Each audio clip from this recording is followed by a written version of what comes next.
call it R&D in the future. It's not research and development, it's removal and disposal.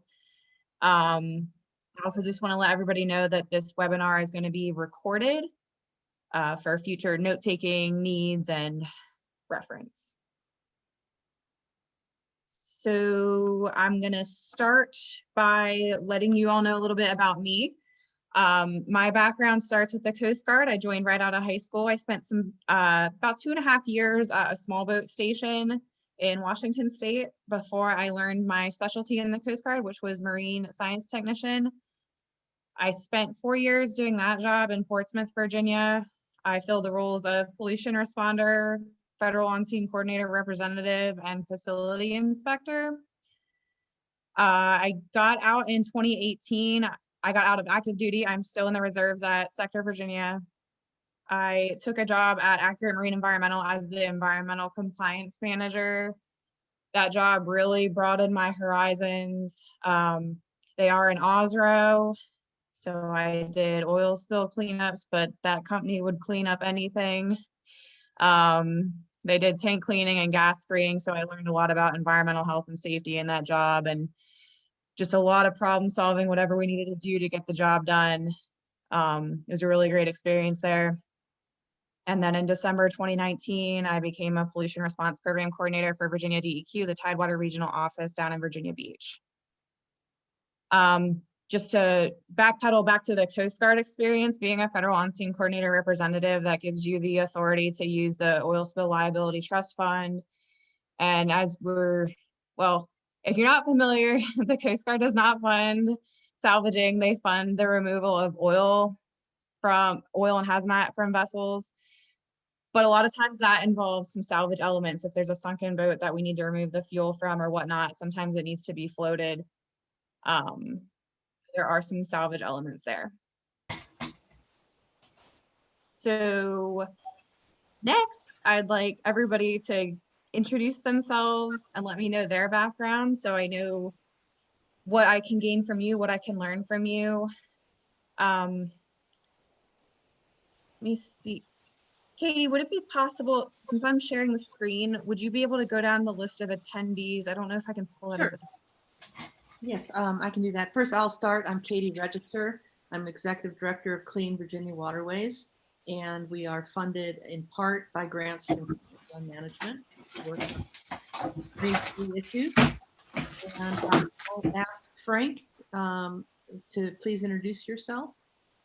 Lucky, can you hear me? Yes, we hear you fine. Okay. Good afternoon. My name is Frank Sulak. I'm a NOAA Scientific Support Coordinator. I'm just wrapping up my 42nd year with the agency, so an old timer, I guess you could say. Most of my experience has been with providing technical and scientific support to the Coast Guard, assisting them with responding to oil and chemical spills in the marine environment that Megan touched on just a while ago. However, I was one of the original founding members of NOAA's Marine Debris Program back in around 2004, 2005, during the period of time when they were trying to figure out where they wanted to, what program they wanted to assign me to.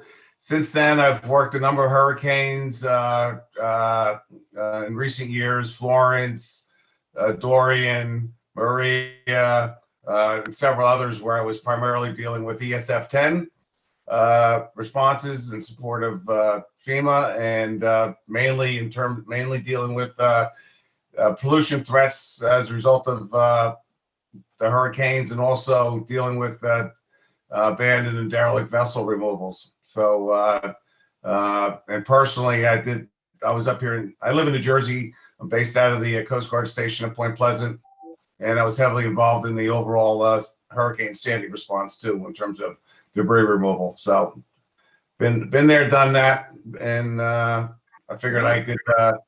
I'm working with NOAA's Marine Debris Program on their state workshops and things like that, and I know you are involved with that, Katie, and I figured I could try and lend my knowledge and expertise to this Virginia Abandoned Derelict Vessel work group. Great, thank you, Frank. Glad to have you here. we've got somebody who called in. The phone number ends 6671. Could you give us your name and what organization you're with, please?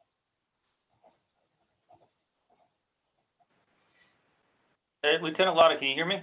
Yes, we can. Yeah, I don't have Zoom here in the Sector Virginia building due to security firewalls, but yeah, Lieutenant Lotta, I'm filling in for Lieutenant Commander Elfquin, who is out for the next 3 weeks for a training course. But my background, primarily, I've been almost 20 years, majority of which has been in search and rescue, but my current position is Sector Virginia Incident Management Division Marine Environmental Response Supervisor, and I work for Lieutenant Commander Elfquin. I am a qualified pollution responder and FOSCR, and I oversee the team of 9 folks who stand duty for pollution response. Just looking forward to getting up to speed on this ADV work group. Sounds like there's quite a few familiar voices already. So unless there's anything else, I'll pass it along. Could you tell us your name again, please? Lieutenant Mitch Lotta. Okay, thank you so much. Absolutely. Next, let's hear from Bill and then Gary. Bill, could you introduce yourself? Good afternoon. My name is Bill Burkett. I'm the Senior Director of Maritime Incident Response Team with the Port of Virginia. Basically help assist everybody or those who request it from an all hazards perspective. And as it relates to this topic, we work closely with the Coast Guard where we get calls reference, either a boat adrift, abandoned vessel, or something that could impact the waterways and how we want to respond and handle it. So that's where I come in. Great. Thank you, Bill. We'll hear next from Gary, just a brief introduction, and then Jefferson. Gary, go ahead. Hi, my name is Gary Jacobs. I own LNG Marine Service. I'm a marine salvage company, a marine hazmat response. Definitely got a good group of people affiliated in this. I hope we can make some headway with this. Great, we do too. Thank you. Okay, Jeff Flood, would you please introduce yourself, and then we'll go to Jess. Sure, thanks, Katie. I'm Jeff Flood. I'm a coastal planner with the Virginia Coastal Zone Management Program that's housed at DEQ in Richmond. I'm helping to co-facilitate the overall work group and help lead the subcommittee work that we've had. So looking forward to continuing this great work and having more folks on board. Great, thank you. Now we'll brief introduction from Jess, and then we'll go to Lee Peters. Jess, go ahead. Hi, yes. So my name is Jessica Sorrell. I'm with the Coast Guard. Lieutenant Lotta is one of my bosses, as well as Lieutenant Commander Elfquin. Right now I work with the Marine and Environmental Response Department, and I was asked to participate on the subcommittee group just because of my background and history and working kind of like Megan with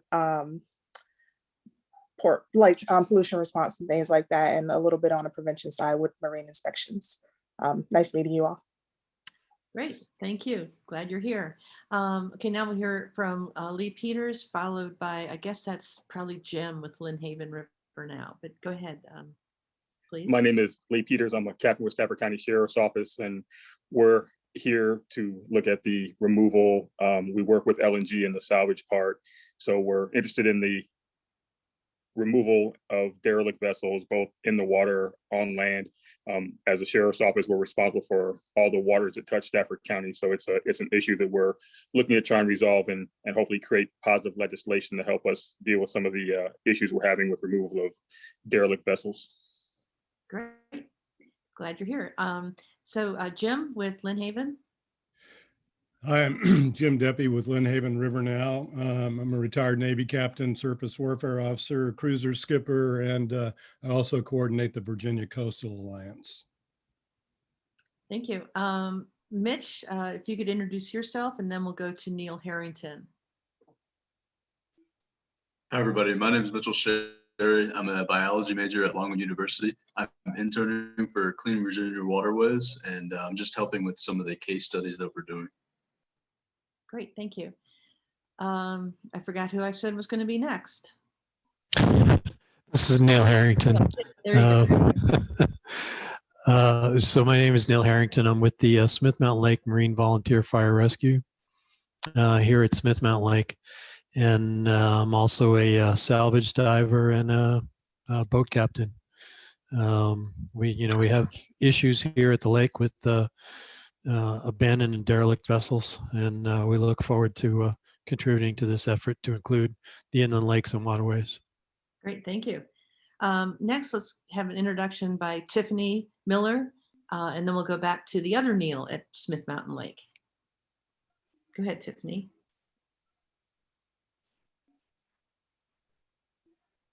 Tiffany, you're still on mute. Okay, we'll come back to Tiffany. Neil from Smith Mountain Lake, would you introduce yourself? Sure. Neil Sturman, member of TLAC and Smith Mountain Lake Association at Smith Mountain Lake, Virginia, and just interested, as with Neil Harrington, moving some of these ADVs out of the inland waterways and along the coast, and trying to contribute as best as I can. Great, thank you. Last call for Tiffany. Are you with us for a brief introduction? Okay, did I miss anybody? Is there anyone else on who I did not call? Great, I think that's it. Megan, back to you. Okay. Oh, Tiffany put an intro on the chat, folks. Okay. Just see that. Yeah. Yeah, so Tiffany is with the Tri-County Lakes Commission. She does not have a microphone, so she'll just be in listen mode today, but welcome, Tiffany. Okay, now back to you, Megan. Okay, thank you, Katie. Okay, so rolling right along, I just wanted to go over the duties and roles of our subcommittee. So it boils down to, we are going to be the subject matter experts for removal and disposal.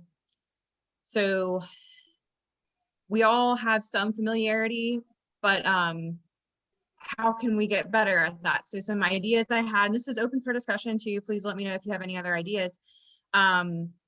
Familiarity with the abandoned and derelict removal and disposal processes in other states that have had some success. Katie has sent me a bunch of links to some case studies where this has already been a success, and I'd like to send that out to my group, and I'd just like to ask you to do some reading, maybe pick a few and read all of them if you can before our next meeting. This meeting's really just a preliminary get to know you, kind of lay out my hopes and expectations for the group. So I think a good starting point is to read some of those case studies.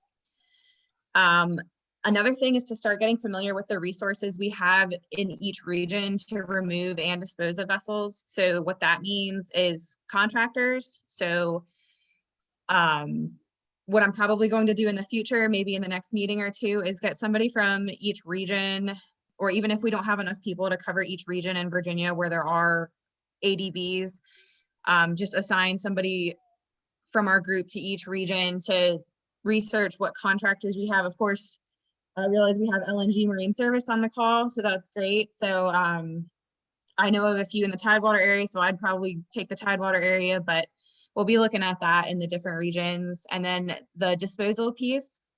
So of course I do work for DEQ, so I do have a little familiarity of the limitations of disposing boats and landfills. We're going to be looking closer at that at each region, what landfills we could use, and not only disposal, but I'm going to send out a case study for how the materials in the vessels can be recycled, possibly, not just put into a landfill. So we'll look at all those options in the future. And the other thing we can do to help fill our duties and roles is attend meetings for the other subcommittees. Our subcommittee is going to rely greatly on the policy and funding. Of course, if there's not a policy in place or funding, I don't think our subcommittee would be that successful. So I encourage you to listen into the other subcommittees, especially the policy and funding. Or I should say, if I'm saying that wrong, legislation and the funding group. If anybody wants to jump in and say anything I might be missing for what our subcommittee should be responsible for, feel free. Don't all jump in at once. Yeah, Bill Burkett here, if you don't mind. Sure. All right. I guess my question is, does it fall in this subcommittee or another one? One of my biggest concerns is when we have vessels that are adrift, not necessarily abandoned at a marina or pushed up on a bank or something, right? We've got debris or vessels that have been cut loose or actually for whatever reason are abandoned and just out there adrift. And we will get a call from the sector if we could deploy some of our local police and fire boats to go out there and grab it. The question is, once you grab it, what do you do with it? Okay, where are you going to bring it? Who's going? And a lot of agencies are reluctant to do this because once you put the line on it, you now own it. All right, so I think, in my opinion, we need to be able to address this somehow. So I don't know if it's in this committee or somewhere else because, excuse me, typically we'll get a hold to it, tow it somewhere, and then at that point, somebody will take it and dispose of it. But that doesn't happen often, okay? But at the same time, we got a hazard in navigation. Nobody really wants to put a line on it. So I think it's something that in my opinion, we need to take a look at and address it from that perspective. That's what I have over. Okay, I gotcha. And Katie, correct me if I'm wrong, but I think that may fall under legislation. And I say that partly because I think for our group to have any teeth and step in and do anything, we need legislation and funding. I would agree that would ultimately be the Legislative and Policy Subcommittee, but this committee with its expertise could write a recommendation.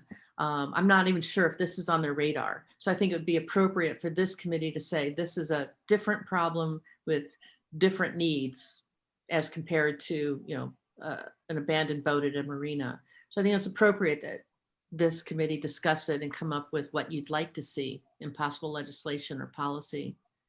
Yeah, and I think it really comes down to how do we get engaged with an abandoned vessel?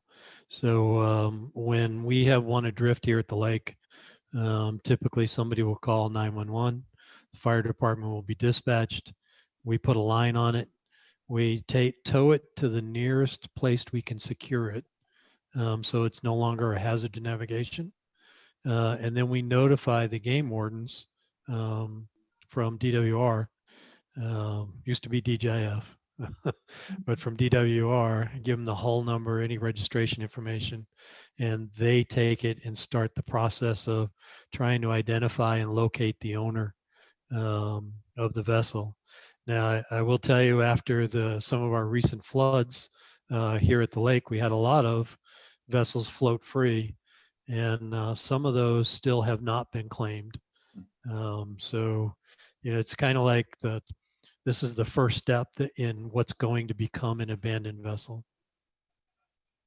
So I think it probably does fall under our purview. We're kind of the kickoff, and then it steps into, okay, so now that we've secured it someplace, how do we find the owner? And then who can take control of that vessel? And at what point do they take control of it? Well, see, for us, that's the problem. Nobody will allow you to secure it to there. The marina's not going to take it. A homeowner, if they should happen to take it, they're setting themselves up for failure because then they now own it. So that's our biggest thing. We can get a line on it, but where do you take it? Yeah. Katie, could I interject something into the group? Yeah, Megan's actually leading Oh, this. I'm sorry, Megan. Or Can I Megan. interject at this point? Go ahead. Sorry, I didn't unmute myself in time. Go ahead. That's okay. Bill, we've run into this problem down at Lake Anna, and it is a considerable problem. And what we've done is we on the initial 911 call that Smith Mountain Lake Fire and Rescue would receive, they would dispatch a unit out. At the same time, they would also dispatch us out. That alleviates the fire and rescue from the vicarious liability of hooking to that boat. And should something happen to it, where our towers insurance covers that. And we go ahead and we make the notification to Game and Fisheries, and we take that call over from there off their hands. So fire and rescue and the sheriff's office and the police department can get back to doing their job.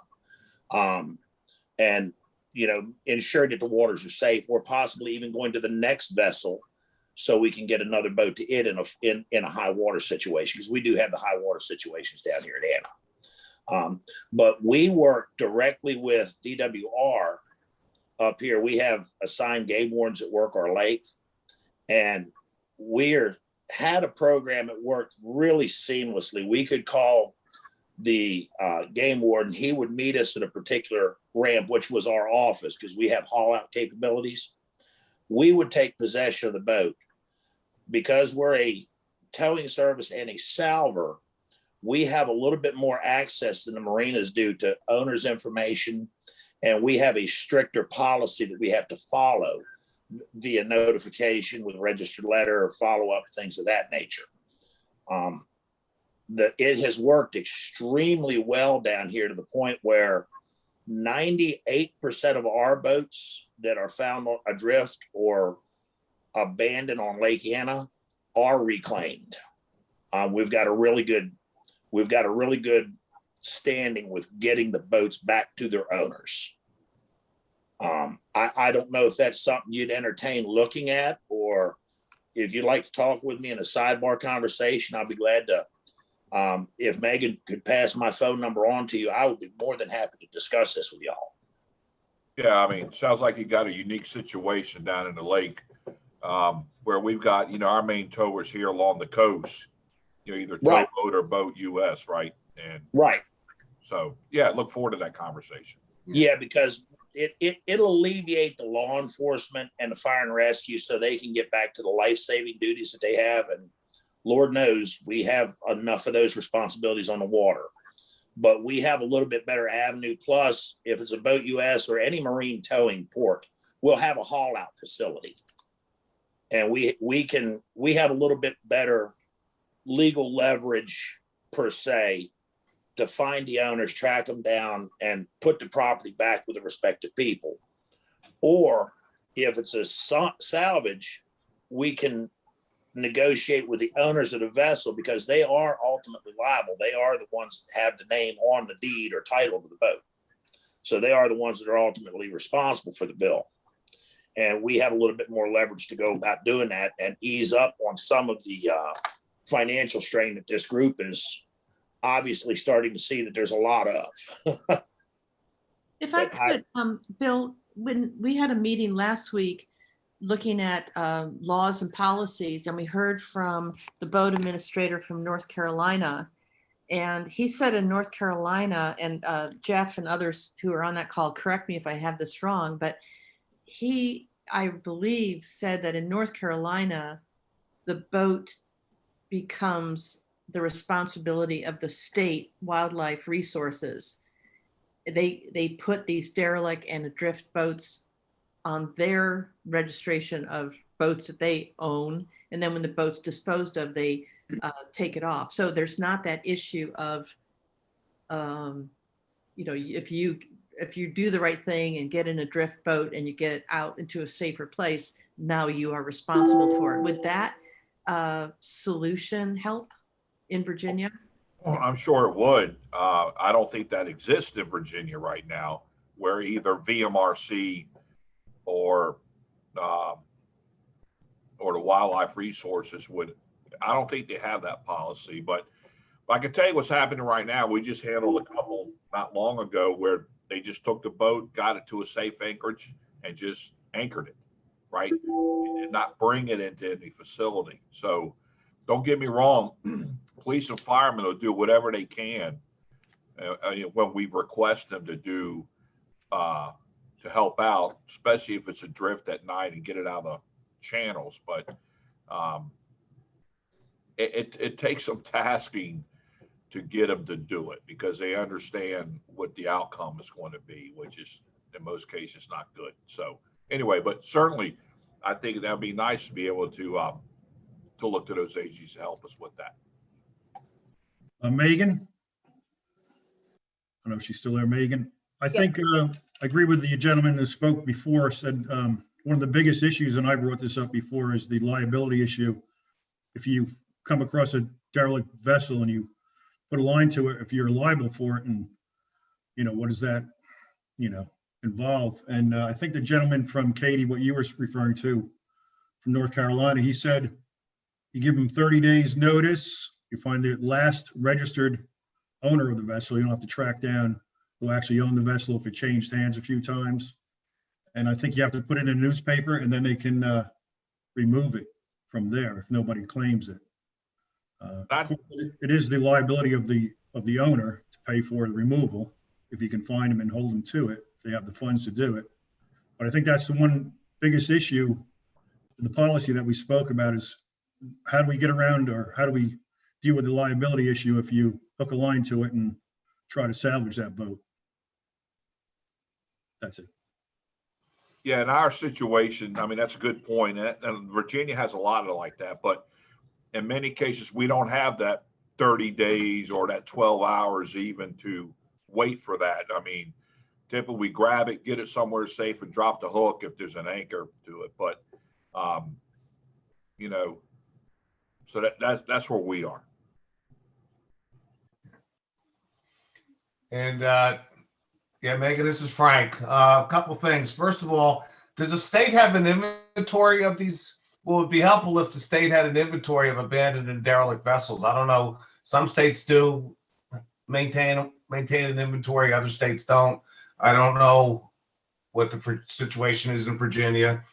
But that would come in especially handy, especially if there was a hurricane and it was an ESF 10 and ESF 10 declared, because under ESF 10 and Lieutenant Lotta, you could help me with this if you don't mind.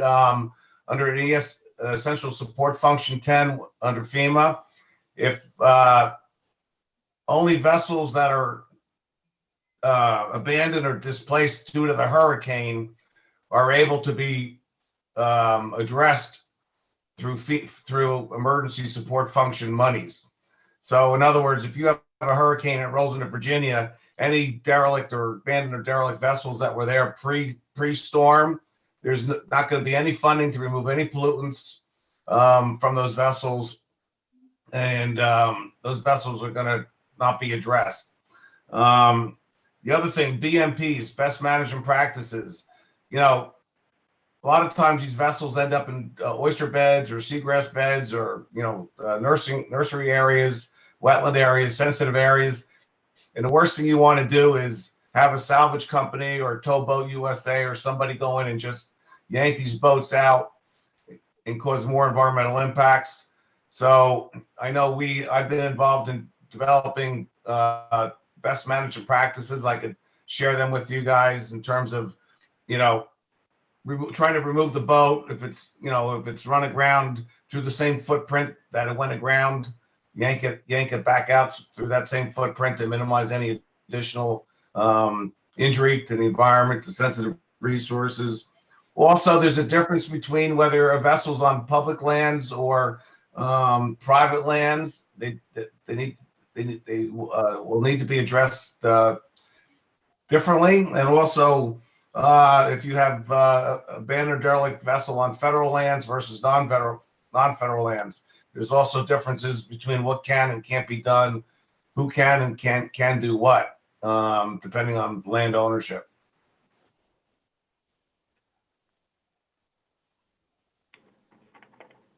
Okay, so everything we've talked about so far, all the issues that we brought up, it sounds like what everybody wants is a solid policy. One way of doing things set in black and white. That's what I'm gathering from this.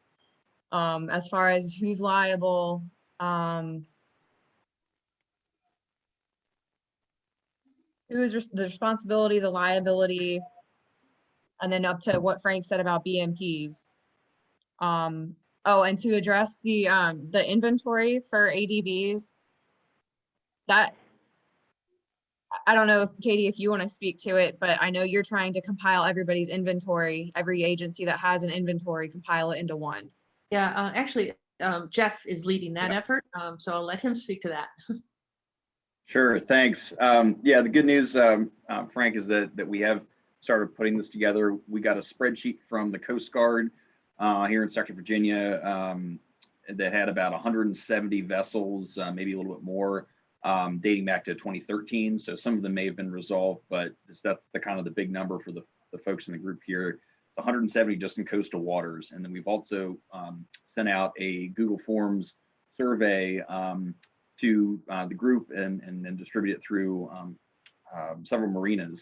We've gotten some great responses back. And then folks like Neil Sturman has also given some stuff from Smith Mountain Lakes. We're adding those into the Coast Guard's 170, their spreadsheet, adjusting the columns, making sure, things are lining up. And then once we get that, we'll start prioritizing those vessels. So that is a project that I'm working on right now. Yeah, Jess, that's very useful. Just want to throw another suggestion out there. NOAA has a data management database called IRMA, Environmental Response Management Application. It's a GIS-based database that we use for spills and hurricane responses and so forth. If and when that spreadsheet gets finalized, not that it's ever going to be final.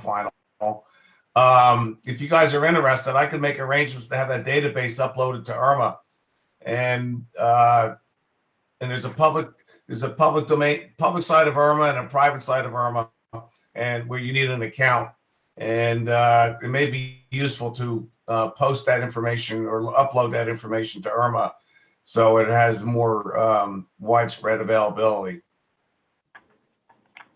Sure. Thanks, Frank. You're welcome. Okay, and I think a lot of the issues that we brought up and concerns that were brought up put more emphasis on we need to be involved in the legislation group. I think a lot of this falls under legislation. So we need to bring up our recommendations to that group and probably be involved in that group.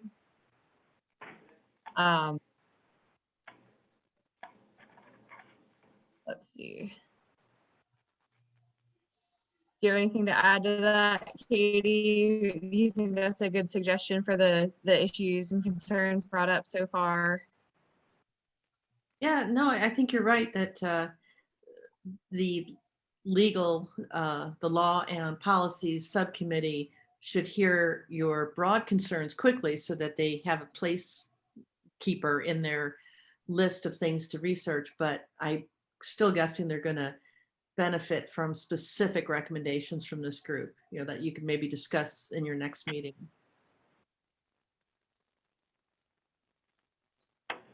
Yeah, I think we have to do the policy and legislation first, and then funding for removal of salvaging the boats, and then figure out how much it's going to cost for disposal and removal, and how we're going to tackle that. So it seems like a step-by-step process.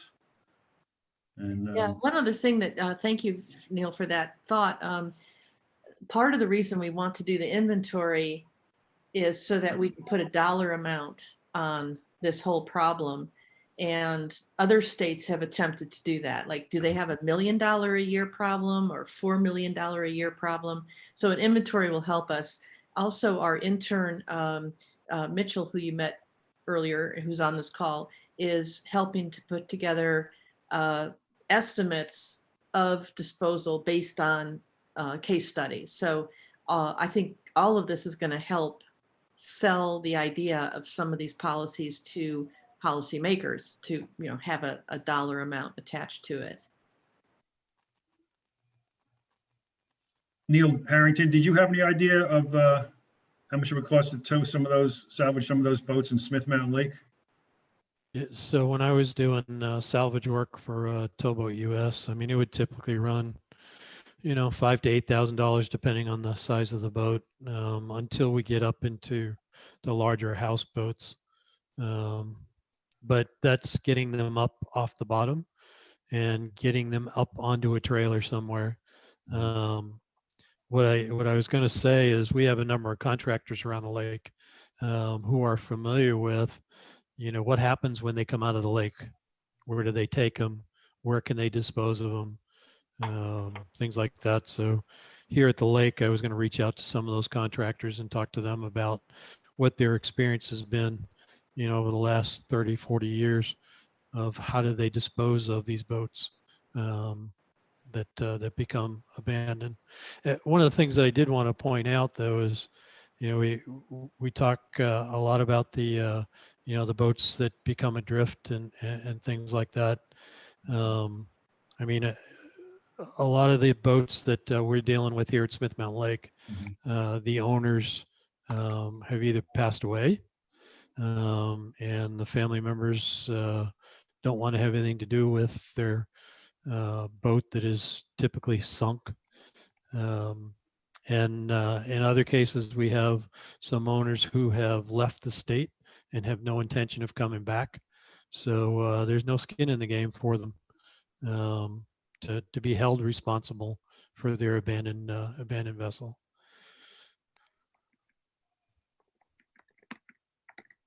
And a lot of those boats are 20, 30 feet down. They're not drifting, so it makes it even harder to get. Yeah, exactly. Lake. I mean, as a salvage captain, it's pretty straightforward. When an owner or the owner's insurance company contacted us, we would go out, do the estimate. They would give us the thumbs up to go ahead, and we could charge against the insurance policy. Even with the fire department, when we become called for a hazmat because it's leaking fuel and oil, and we put out hazmat containment, boom, put pads out, things like that, we can charge the owner's insurance company to recover the cost of boom and pads and whatever hazmat mitigation we had to take place. That's a great when they have insurance and the owner's responsible. And of course, we're looking at issues where the owner either doesn't exist or has just relinquished control of the vessel, and figure out how to get those things up. Megan, it just occurred to me listening to Neil talking about boats that are 30 feet under. One other possible task for this work group, I think would be appropriate, is helping us come up with how to prioritize removal of ADV, assuming, let's say year one, we have $1 million to work with. Obviously, some boats are going to be a higher priority because of environmental or navigational safety issues. But I think that this committee seems to be the one best in the position to make recommendations. And of course, the Coast Guard already has prioritizing of ADVs, but at any rate, I just thought you might want to add that to your agenda item for the next call. Yeah, that's actually a good point, because we have, we've received information here at Smith Mountain Lake on a number of boats that have been down for over 20 years. Right? There's no value in me sending a salvage team down to recover a boat that's sitting in 70, 80, 90 feet of water, and it's been there for the last 20 years. I'm more concerned about the boat that's been down for a year or 2 years or 3 years, still leaching fuel and oil, that's just sitting at 15 feet below the surface in an area where people wakeboard and water ski. Or block the navigation like the one up by Bay Rock Marina with just the bow sticking out with a show marker next to it. Yeah, somebody's going to run into that some night. That you can't see at night. That would be a priority.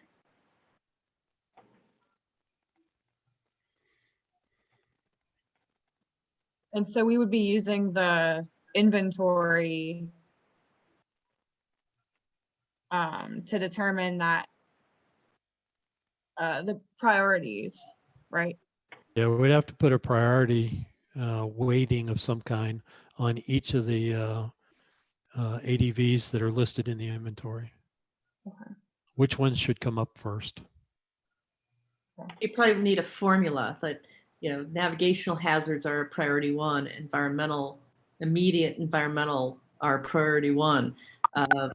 Sunk 80 feet down, been there 20 years, priority 5. I don't know, something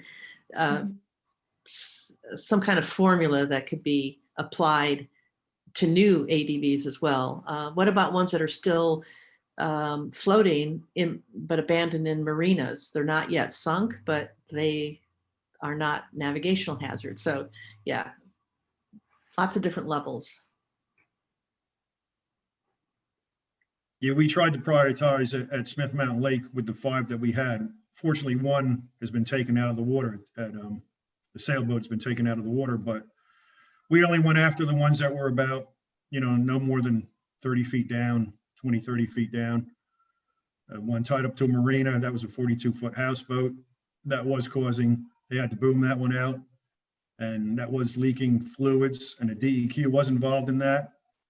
And I thought they were going to get that one out of the water, but they didn't. They weren't able to get that one out of the water. But we didn't go after the one. Yeah, go ahead, Neil. Yeah, well, like Katie mentioned, there are a number of boats that are in marinas that we didn't put on the list at Smith Mountain Lake that are going to become abandoned and derelict vessels. I know during our floods this year, I recovered a couple that we could not locate the owners. Neighbors had pointed out that the owners had abandoned the property, left the boat sitting in the slip, and at what used to be a residence, but it was all overgrown. The boathouse is on the verge of falling over, and there happened to be a boat there. That's not on the list, but I know it's going to be someday. There's several others that are like that around the lake. And eventually we'd like to get to those before they become sunken, because it would be less costly to get them out of the water than when they sink 20, 30 feet down. I mean, it wouldn't be a priority one, but eventually it would, so just a consideration.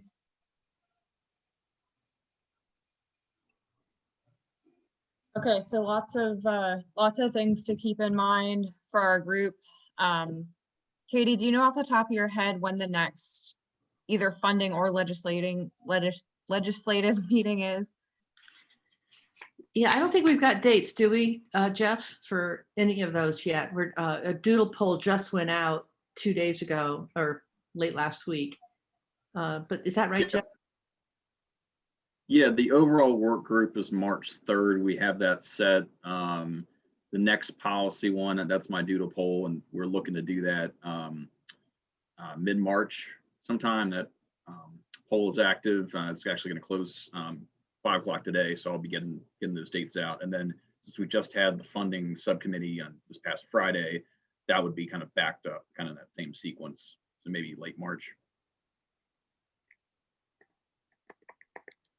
Okay, so I think the next meeting for our group should be after the next legislative and funding meeting, maybe right after the funding meeting, so we have a chance to bring up these concerns, and I'll get with funding and legislative and make sure that we'll have time to bring up the concerns, condense them and bring them up.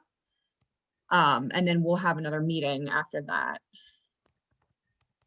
So that actually takes me to my next slide. Coming up with an agenda for the next meeting, that's just going to be a work in progress, especially after attending those two, the legislative and the funding meetings. Something when I talked with Jeff and Katie about this meeting, I know they mentioned a guest speaker. If that's something that everybody in this group can just kind of chew on and let me know if anything comes to mind about a guest speaker, but of course it would really depend on what the agenda is, but just if you can kind of keep that on a back burner, that I'm looking for somebody to speak to our group. How about I'm sorry. I think it would be helpful if the guest speaker may be from a state that has already wrestled with this issue and maybe come up with a workable solution, where they could discuss, all the working groups that they had, the issues that they ran up against, and how they wrestled them to the ground. Yeah, that's absolutely. Good. Thanks, Neil. Yeah, that's what we've been trying to do, to have the, we had the boating administration from North Carolina. We're going to have some folks who we reached out to with Oregon and their program, and for the next work group. And then we're going to have somebody with Rhode Island who's doing sort of a pilot study on some removal and recycling. So yeah, that's right in line with what we're doing. So it doesn't have to, it could be if we really got lucky and found a state that really had done a great removal program and is really advanced, that would be perfect for this. But I think just getting, someone to speak to various elements of ADV stuff from another state and just in general will be the easiest way to go. But yeah, we'll try to tailor it to removal. And I do urge you to attend the meeting on March 3rd. That's from 10 to 11:30 for two reasons. One is, as Jeff just said, we're going to hear from Rhode Island what they're doing with fiberglass hulls as far as not just taking them to the landfill. So I think that will be really interesting. Also, something else we're going to do at March 3rd is right now the Virginia Marine Debris Reduction Plan, which is now 6 years old, is being updated.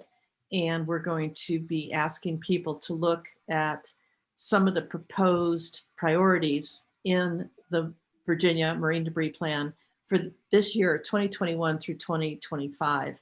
And we definitely want to get your input on that as well. So we've already sent out a Zoom link to everybody in the work group with that link, but we'll send reminders, another reminder early next week.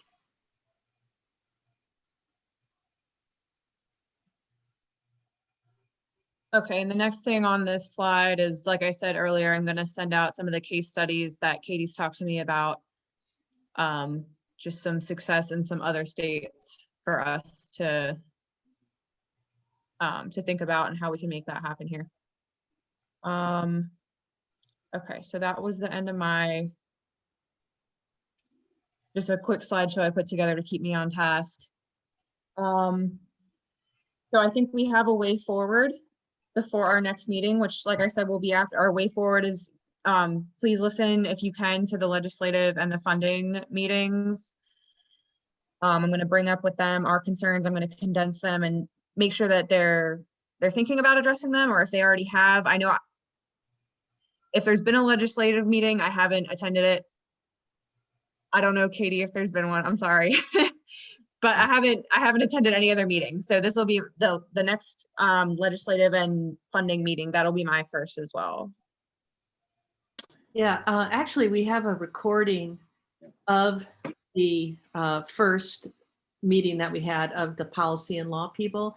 And if you go to the Clean Virginia Waterways website, we created a page just for this ADV work group. And also Mitchell and Jeff wrote up notes from that meeting. So anyone could go to that ADV work group page on our website and take a look at the past meetings. Okay, this will all these links, I'll send in an email, everything that I'm talking about that I want everybody to look at. The other thing, I don't know if this has been brought up with our ADV group, with the Virginia's ADV group, but the Salvaging Solutions to Abandoned and Derelict Vessels webinar series that NOAA is hosting, I just wanted to remind everybody that's coming up. It's every fourth Wednesday of the month at 3 p.m. So that is this Wednesday at 3 p.m. I'm going to send that link. I'm sure that there's going to be some very helpful things talked about in that webinar series. So I think that is all I have for this I guess something that we didn't really touch on first was, meeting of our subcommittee, I think. Go ahead. I was just going to say, I think we didn't touch on disposal that much. So I'd be interested to see what other states are doing with disposal, whether landfills are accepting them. I did speak to a lady at Franklin County, one of our local counties, and they are accepting them. There's a fee to dispose of the boat. Another county said their landfill was closed at the end of last year. So, once you salvage it, what do you do with it? Where does it go? You cut it up in 24, 2-foot sections. What do you have to do? Can you recycle it?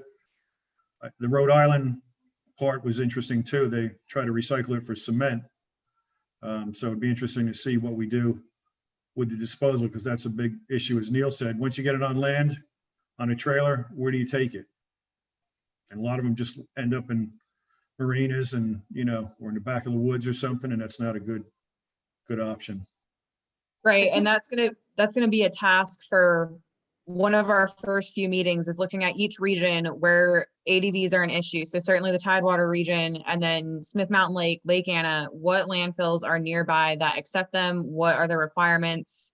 Like you said, 24 by 24 inches, or can you just, you know, depending on the size of the boat, can you just dump it after you get the hazmat off? That's something that's going to be a task of this group, to look at what options are in each region of Virginia, and if recycling is an option. Thank you. And Megan, this is Katie again. I just wanted to clarify one thing. The Rhode Island program, which we will be hearing about on March 3rd, I don't believe they are recycling the fiberglass. I believe the fiberglass is being used as an energy source. So it's being burned as an energy source instead of a fossil fuel. We will learn more, but I just wanted to clarify that I don't believe it's actually recycling the fiberglass.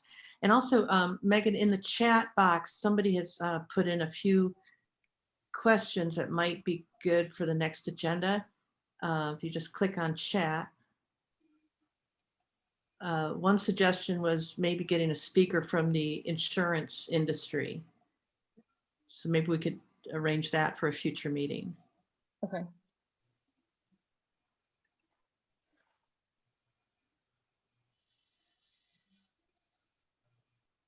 By the way, fiberglass burns really hot and it never goes out. Okay. It's hard to put out. Well, There was an interesting article that I was reading through this group of the 3 different ways that they deal with fiberglass. And as you said, Katie, one was burn it down to use it for energy source, and one was for recycling for concrete. And there was another one also, I think it was another burnable option. But it was interesting to see what they do, because fiberglass is not an easy thing to deal with when it, you know, end of its life. And we did mention something about the manufacturers getting involved in the funding for end of life vessels. And I think that was a great idea.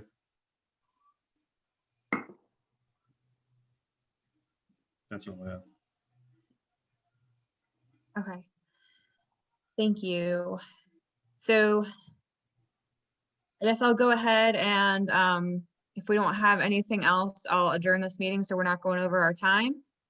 But thank you for attending this first meeting, and I will be in contact with everybody via email. I hope to send out an email by the end of the day tomorrow with a wrap up of this meeting. At the very least, I'm going to send out that link for the NOAA Derelict Vessel webinar, since that starts on Wednesday. So if nothing else, I'm going to go ahead and close out this meeting. Thank you. thank you very much. Thank you, everybody. Katie. Thank you. Hey. Have a good day. Thank you. All right.